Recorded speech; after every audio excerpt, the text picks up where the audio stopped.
2 inches long, maybe. Okay. All right. And she is looking for both the muscle and the tendon. And as she moves through, she's also taking an image here of the stiffness of the tissue as well. And you are looking at an ultrasound image showing the muscles and tendons in an adult foot. It's part of a research project at East Carolina University that hopes to find the cause, the cure, and a way to prevent diabetic foot ulcers, one of the most challenging medical issues facing diabetes patients. Individuals with diabetes have a high risk of developing ulcers on their feet. These ulcers are a terrible problem for people who get them. They reoccur frequently and very many cases lead to amputation. So we're looking to try to prevent these ulcers from forming, and we think that the key to these ulcers developing may be actually the stiffness of the feet. And as a foot becomes more stiff, it's less able to deform and spread out contact forces, and therefore the pressures that develop in the foot are higher. There are multiple forces acting on your feet while walking. Forces impact the heel as it strikes the ground.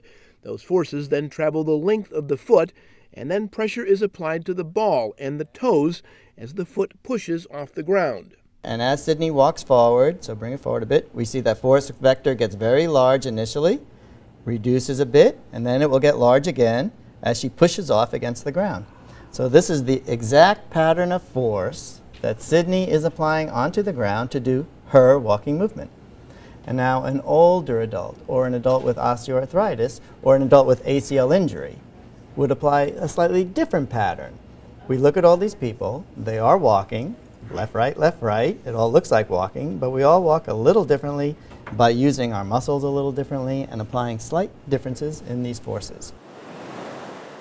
Think about walking barefoot on a beach. Have you ever noticed how your foot seems to expand just a bit when you step? That expansion spreads out the forces that are impacting the bottom of your feet. Shoes limit that expansion somewhat. That's why tight shoes are uncomfortable. That's also why many people try softening the impact of walking by inserting pads in their shoes. Someone with healthy sensation would feel that they were doing damage to their feet, and they would alter the behavior to no longer continue to damage their feet in that way. But diabetes patients often lose feeling in their extremities, especially their feet, so they may not feel a wound developing. And because diabetes patients also suffer from poor circulation in their extremities, healing a wound is difficult. So while the other things are needed in order to develop an ulcer, the ulcer really is coming from these high pressures. The high pressures are actually what is damaging the tissue. Which brings us back to the foot research at East Carolina. So you can get a sense of this is looking from top to bottom through a slice right here of the foot, where doctors hypothesize the pressures on specific areas of the foot caused by the foot being so stiff is the real reason for diabetic foot ulcers. First and foremost, you have to have a very steady hand. You can distort your pictures if you can't get your hand to stay as still as you need it to be. The pictures don't come out as clear, they come out really fuzzy. And in order to take some of the measurements that we're doing, whether cross-sectional areas or some thickness values, you need to have as clear of an image as you can get so you can clearly distinguish the borders of the muscles that you're looking at. We'll move it to be more onto a tendon, and you can see that as we move onto a tendon is a much stiffer tissue than muscle, so that is showing up as red in our view rather than the muscle, which was showing up as blue.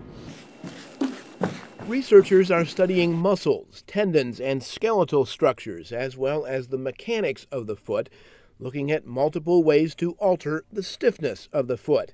And there's actually a couple ways in which you might go about this. One, we have an idea that the stiffness might be able to be changed mechanically. So if something's stiff, the idea is maybe you can change it by stretching it. And there is some research that in the physical therapy literature that stretching of the feet can actually have some reductions in plantar pressure. And we think that actually might be driven by changing the stiffness of foot structures. However, this also does open up a whole potential arm of pharmaceutical treatments for foot ulcers as well. I look at the human body and I'm just amazed at how we can do what we do, especially with the muscles. When you really investigate muscles, the forces they can produce, we don't even maximize their potential. The Centers for Disease Control report 29 million Americans are diagnosed with diabetes. Almost that same number of people are not diagnosed, and those numbers motivate the researchers. My mother has type 2 diabetes, and she has a lot of issues with her feet that, I always have to go home and like rub her feet because it hurts so much and things like that. And she always complains about her feet hurting or being stiff or things like that. So for me, it was kind of almost a personal thing as well.